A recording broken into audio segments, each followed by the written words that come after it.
I was convinced. So I got ultimately involved.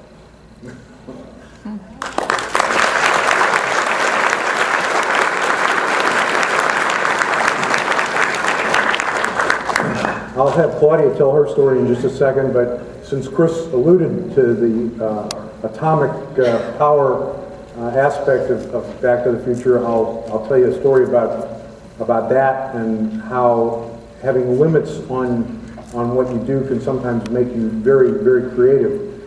The original climax to the movie, the whole idea of the nuclear power and the DeLorean was going to culminate in them having to take the DeLorean out to a nuclear test site at the end of the movie in Nevada and actually be there when they tested an atomic bomb.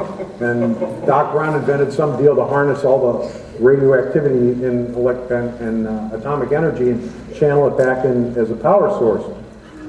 And this sequence was something that Bob and I were real proud of. It was really exciting, it was really big, and it was also really expensive. And when it came time, the rule about making movies is there's never enough time and there's never enough money. And so whatever amount of money they tell you you're going to be able to make the movie at, then they'll suddenly say, you know what, you guys need to cut some money out of the script.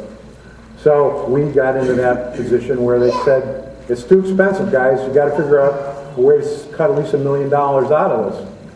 So Bob and I are going over the script trying to figure out what are we going to do, and the one thing in it that was the most expensive was the idea of taking the whole company out to the desert on location doing this. And we said, you know what, if we don't go on location, that's going to save us the amount of money that we need. So we decided that that's what we were going to do, but we didn't know what we were going to do instead.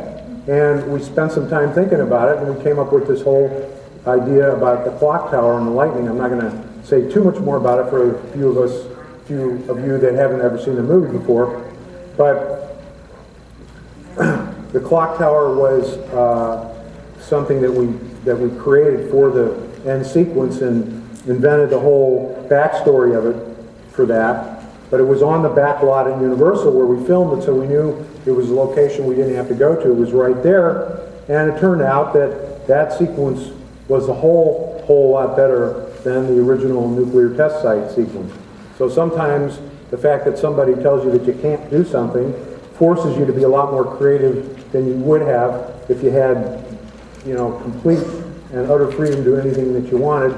And the movie is much better because we had a little less money to make the picture. And isn't it true that the first time machine wasn't a DeLorean?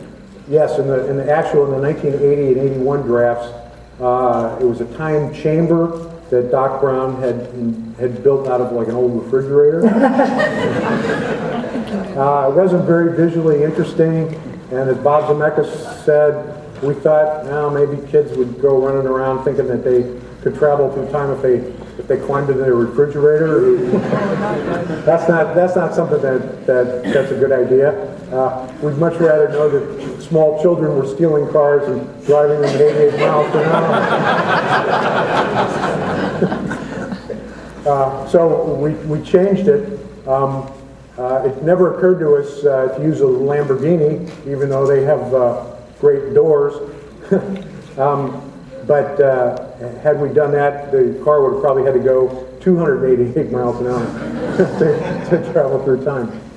Now Claudia has a couple of interesting casting stories, so I will let her tell you about how she came to be in Back to the Future. It's funny that we all have different stories about the whole process. I had auditioned for different Spielberg movies in a very short period of time. It got down to me and one or two other girls for Gremlins, Goonies, and Young Sherlock Holmes.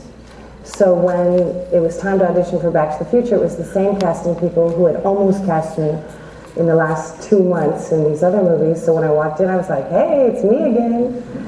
And I think I only auditioned that one time in Amblin. And we had about a 3-hour audition, and Steven Spielberg was there. And I auditioned with this guy who, it was his 11th audition for Marty. He ended up playing the drummer in the band practice scene. You auditioned for Lorraine first, didn't you? No, that was the scene. They wouldn't let me see my that's character. okay, all right. So that's right. We did the Lorraine Marty scene in the car with her smoking and drinking. And so I actually didn't know until I got the part what my character was. It was all very secretive, and they said that I wasn't allowed to tell anyone anything. I had to sign a contract about that. And they said I wasn't allowed to Xerox the script because it would like flash some neon color on it with my code that would go into some... You guys made that up. Some people will believe anything. I just realized that now. I believed it. I didn't say anything, nothing, not to my sister, nobody, ever. So it was actually fun. It was great to do the Lorraine Marty scene because Steven Spielberg wanted me to just blow lots of smoke into this guy's face and really make it difficult for him. And I may have been a smoker every now and again as a teenager, but my mom didn't know, and so I was trying to swear everyone to secrecy, please, because I didn't want... He said, "So do you smoke?" And I was like, "Well, don't tell anybody like that." Yeah. So apparently I'm the only one ever to have smoked in Amblin. Very non-smoking place. So then actually I got the part, but I had done a pilot with Ed Asner and Eileen Brennan for ABC called Off the Rack during pilot season, which had occurred a few months earlier. Had my pilot sold to been picked up for a fall series, because it was a mid-season replacement, it would have ended up going at the same time as Back to the Future. So the Back to the Future people talked to ABC network people to find out in secret, is this show really going to get picked up? We need to know. And the network said, no, it's not going to get picked up. We like it, but it's not going to go. So I did. So I was able to accept the part for Back to the Future. Then, everything's fine, and my pilot got picked up.